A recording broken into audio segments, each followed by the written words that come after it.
Hi అండి, అందరికీ నమస్కారం. వెల్కమ్ టు అవర్ ఛానల్ తెలుగువారి ముచ్చట్లు. ఈరోజు మనం చెప్పుకోబోయే కథ పేరు ధన విన్యాసం. రచయిత ఇంద్రగంటి నరసింహమూర్తి గారు. ఆమెకు 50 ఏళ్ల వయసు. భర్త తాగుబోతు. 2 కూతుళ్ళు. ఓ కూతురికి పెళ్ళయింది. అల్లుడు కూడా తాగుబోతే. కుటుంబ బాధ్యతలను నెత్తిన వేసుకొని ఓ 2 ఇళ్లల్లో వంటింటి పని చేస్తుంటూ ఉంటుంది ఆమె. నా కూతురు లండన్లో ఉంటుంది. ఆమె ఈ మధ్యనే ప్రసవించింది. తోడుగా ఉంటూ ఇంటి పనులు వంట పనులు చూసుకుంటూ 2 ఏళ్ళు అక్కడే ఉంటే 10 లక్షలు ఇస్తానంటుంది. ఇక్కడ నువ్వు జీవితకాలం పనిచేసినా 10 లక్షలు రావు అని యజమానురాలు ఆమెకు చెప్పింది. దీంతో ఆశతో లండన్కి వెళ్ళిందామె. చివరకు వంట చేస్తూ కన్నీళ్లు పెట్టుకుంది నరసమ్మ. బాధపడుతున్న నరసమ్మను చూసి జాలిపడ్డాను. 2 ఏళ్ల క్రితం గారెలు వేయిస్తున్నప్పుడు పొరపాటున గరిటె తిప్పడంలో తేడా వచ్చి నూనె మరుగుతున్న మూకుడులో బోర్లా పడడంతో నా ఒళ్ళు కాలిన దగ్గర నుండి నరసమ్మ మా ఇంట్లో వంట పని చేస్తుంది. కాలిన పుల్లు మానటానికి నాకు 6 నెలలు పట్టింది. అలా నేను మంచం పట్టినప్పుడు వంటలక్కగా వచ్చిన నరసమ్మ వంటతో పాటు నాకు సేవలు కూడా చేస్తూ నాకు ఎంతో ఆప్తురాలయ్యింది. కాలిన గాయాలను మాని నేను మామూలు మనిషినైన తరువాత కూడా వంట చెయ్యాలంటే నాకు ఒక రకం భయం ఏర్పడింది. దాంతో ఇక నరసమ్మనే మా ఇంట్లో వంట పని అంతా చెయ్యమన్నాం. నరసమ్మకు 50 ఏళ్ళుంటాయి. మంచి పనిమంతురాలు. రుచిగా శుచిగా వంట చేయటంలో ఆరితేరింది. నిజాయితీ శ్రద్ధగా చేస్తుంది. 2 ఏళ్లుగా మా ఇంట్లో మనిషిగా కలిసిపోయింది. భర్త తాగుబోతు. మాల్లో పనిచేస్తూ తన సంపాదనంతా తాగుడుకు తగలేసే రకం. నరసమ్మ సంపాదనతోనే ఇల్లు గడుస్తుంది.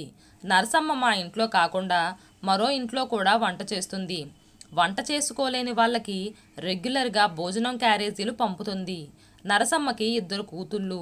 పెద్ద కూతురికి పెళ్ళయింది. అల్లుడు ఆటో నడుపుతాడు.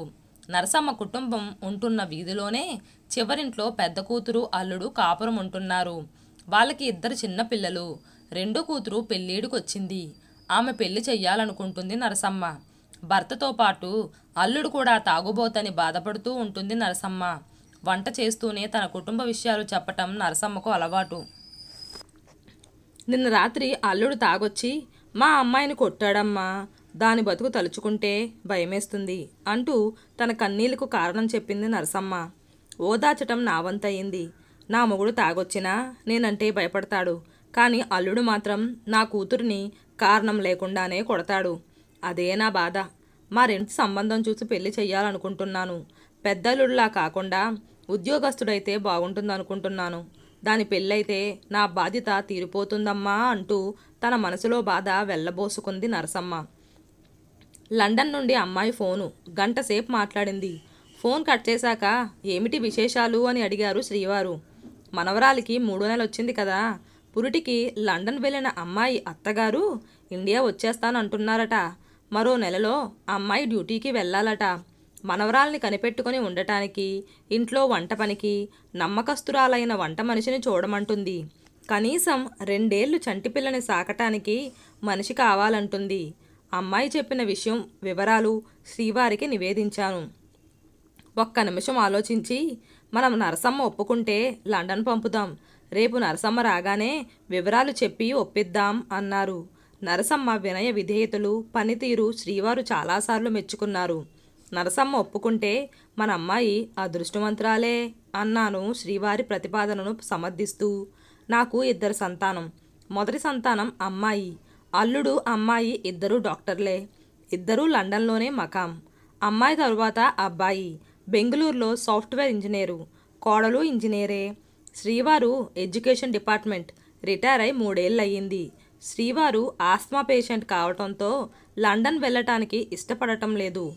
అమ్మాయికి 2 నెలల క్రితం పాప పుట్టడంతో పాపను చూసుకోవటానికి నమ్మకస్తురాలి అవసరం వచ్చింది. మరునాడు నరసమ్మ రాగానే విషయం కదిపాను. లండనా? అమ్మో, అంత దూరమే? ఆశ్చర్యపోయింది నరసమ్మ. విమానంలో వెళ్ళటం పెద్ద కష్టమేం కాదు. నీకు అక్కడ పని కూడా ఎక్కువ ఉండదు. మా అమ్మాయి అల్లుడు 2 డాక్టర్లే. ఉదయం ఆసుపత్రికి వెళ్ళి రాత్రికి తిరిగొస్తారు. వారు లేనప్పుడు నా మనవరాల్ని జాగ్రత్తగా చూసుకోవటమే నీ ముఖ్యమైన పని. వంట పనిలో మా అమ్మాయికి సహాయం చెయ్యాలి. గిన్నెలు తోమటానికి బట్టలు ఉతకటానికి మిషన్లు ఉంటాయి. అవి ఎలా ఆపరేట్ చెయ్యాలో మా అమ్మాయి చెబుతుంది. ఆ ప్రకారం చెయ్యటమే. ఇల్లు శుభ్రంగా ఉంచాలి. 2 ఏళ్ళు ఉండాలి. సంవత్సరానికి 5 లక్షల చొప్పున. నువ్వు వచ్చేటప్పుడు మొత్తం 10 లక్షలు నీ అకౌంట్లో జమ చేస్తారు. చాలా మంచి అవకాశం, వదులుకోకు. నువ్వు తిరిగొచ్చాక మీ రెండో అమ్మాయికి మంచి ఉద్యోగస్తుని చూసి పెళ్లి చెయ్యొచ్చు. కొంత డబ్బు బ్యాంకులో వేసుకొని నెల నెలా వచ్చే వడ్డీతో బతికేయొచ్చు అంటూ వివరించాను. నీకిష్టమైతే పాస్పోర్టు వీసా ఏర్పాట్లు చేస్తాం. నెల రోజుల్లో బయలుదేరాలి అన్నాను చివరగా. తన భర్తని కూతుర్ని అడిగి చెబుతానంది నరసమ్మ. సాయంకాలం రాగానే లండన్ వెళ్ళటానికి అంగీకారం తెలిపింది నరసమ్మ. నా కూతురిల్లు చూసుకుంటానంది. ఇక్కడ 2 ఇంట్లో వంట చేసినా ప్రతి నెలా ఖర్చులకు తడుముకోవటమే. అసలు 1,00,000 రూపాయలంటేనే నాకు కలలో మాట. 2 ఏళ్లలో 10 లక్షలంటే నాకు అదృష్టమే కదమ్మా. తిరిగొచ్చాక మా రెండో అమ్మాయికి మంచి సంబంధం చూసి పెళ్లి చేస్తా. మిగిలిన డబ్బు మీరు చెప్పినట్టు బ్యాంకులో వేసుకొని నెల నెలా వచ్చే వడ్డీతో ఇంటి ఖర్చులు పెట్టుకోవచ్చు. ఈ మాట వినగానే నా మొగుడు మరీ మరీ ఆనందపడిపోయాడు. 2 ఏళ్ల తరువాత తిరిగి వచ్చేటప్పుడు లండన్ నుండి ఖరీదైన మందు బాటలు తెమ్మని అప్పుడే కోరుకున్నాడు కూడా అంటూ సంబరపడింది నరసమ్మ. మంచి నిర్ణయం తీసుకున్నందుకు నరసమ్మను అభినందిస్తూనే, నువ్వు వెళ్ళిపోతే మా ఇంట్లో వంటకి మరో మనిషిని చూసుకోవాలి. నీలాంటి నమ్మకస్తురాలు ఎవరైనా ఉంటే చెప్పు అన్నాను. నేను వంట చేసే 2 ఇళ్లల్లో మా పెద్దమ్మాయి వంట చేస్తానంది. నాకిచ్చే జీతమే దానికివ్వండి. రేపొచ్చి మీతో మాట్లాడుతుంది అని తీపి కబురు నా చెవిన వేసింది నరసమ్మ. నరసమ్మ మాటలతో నా మనోభారం తీరింది. మీ ఇంట్లో పనిచేస్తూ ఉండబట్టే కదమ్మా నాకింత మంచి అవకాశం కల్పించారు. మీ ఇల్లు వదులుకుంటామమ్మా అంటూ నా కాళ్లకు దండం పెట్టింది నరసమ్మ.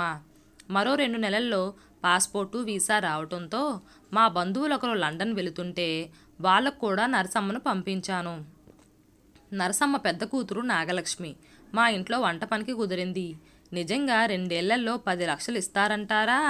మా నాన్న నమ్మలేకపోతున్నాడు అని అడిగింది నాగలక్ష్మి వంట చేస్తూ. లండన్లో ఆదాయం పౌండుల్లో ఉంటుంది.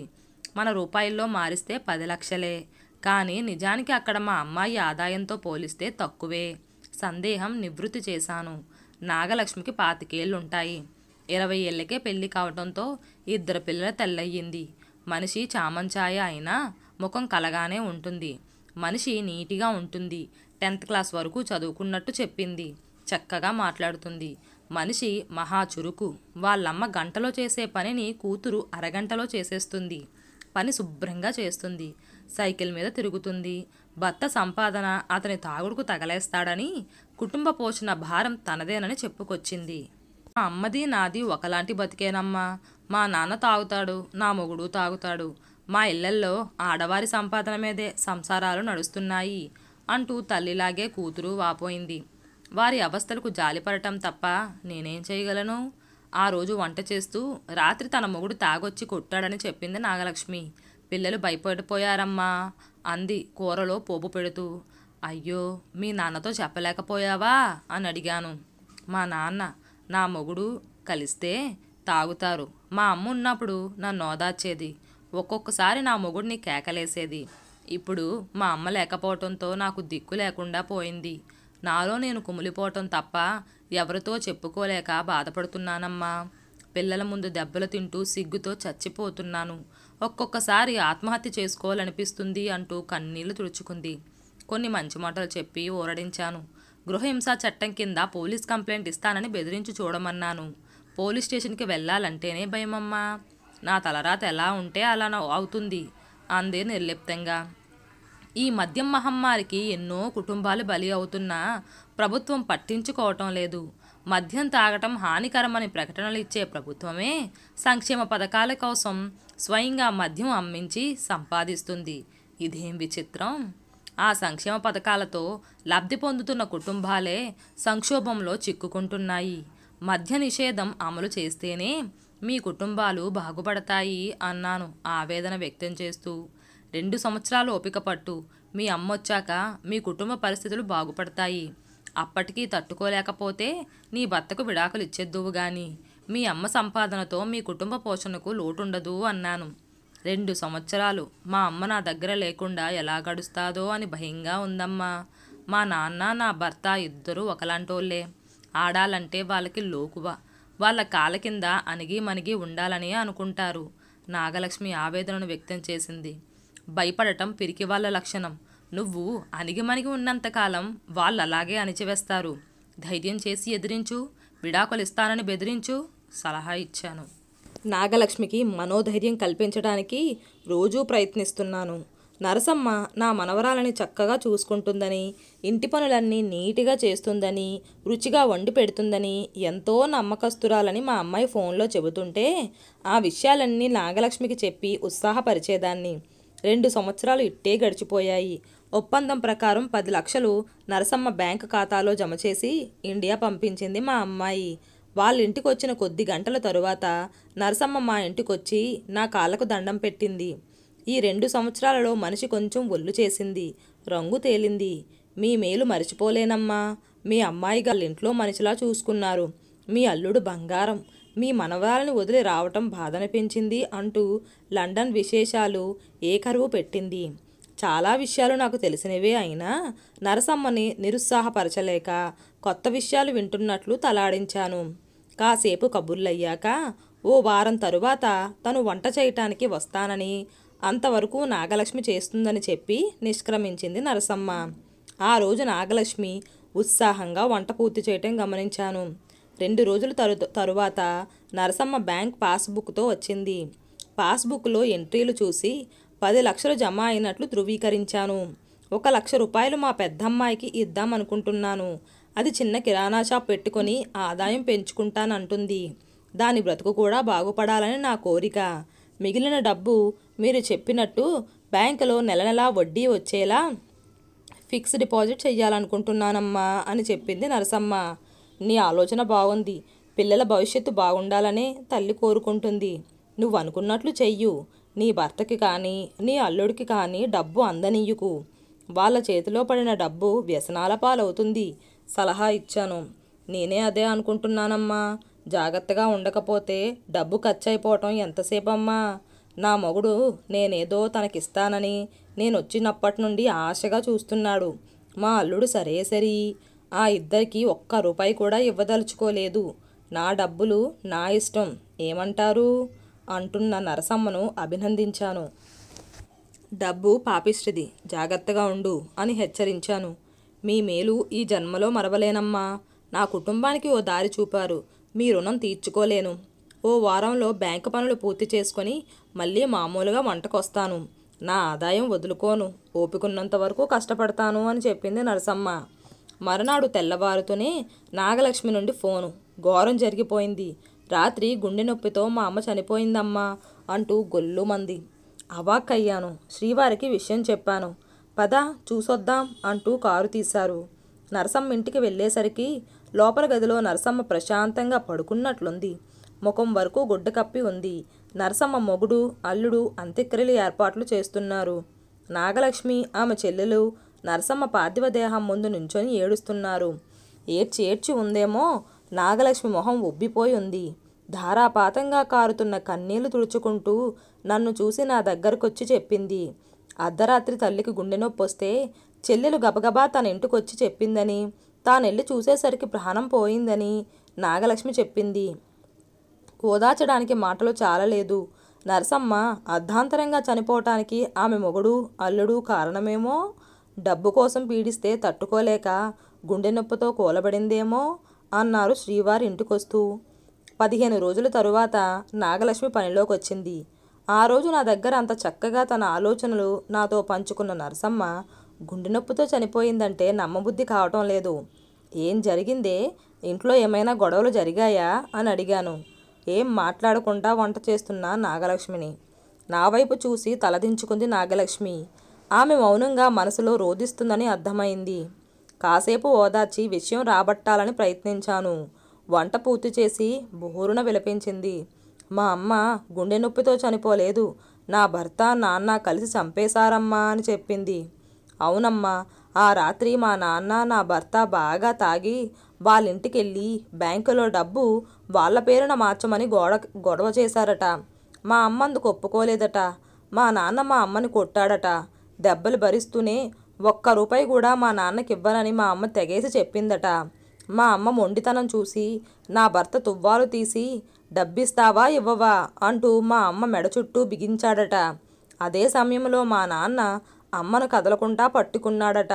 నా భర్త తువ్వాలని మెడ చుట్టూ గట్టిగా బిగిస్తుంటే ఊపిరాడక మా అమ్మ గిలగిలా కొట్టుకుని చనిపోయిందంట. ఇదంతా చూసి భయపడ్డ చెల్లి పరిగెత్తుకుంటూ మా ఇంటికొచ్చి నాకు ఈ విషయం చెప్పింది. వెంటనే నేను గబగబా మా అమ్మ ఇంటికి పరిగెత్తాను. నేను వెళ్ళేసరికి మా అమ్మ చనిపోయి పడి ఉంది. ఏడుస్తూ చెప్పింది నాగలక్ష్మి. నాగలక్ష్మి చెబుతున్నది వింటుంటే నా రక్తం ఉడికిపోయింది. పోలీస్ కంప్లైంట్ ఇవ్వాల్సింది, ఇద్దరిని జైల్లో పడేద్దరు అన్నాను కోపంగా. అమాయకురాలను చంపిన నేరస్తులు తప్పించుకు తిరగడానికి మనసు ఒప్పడం లేదు.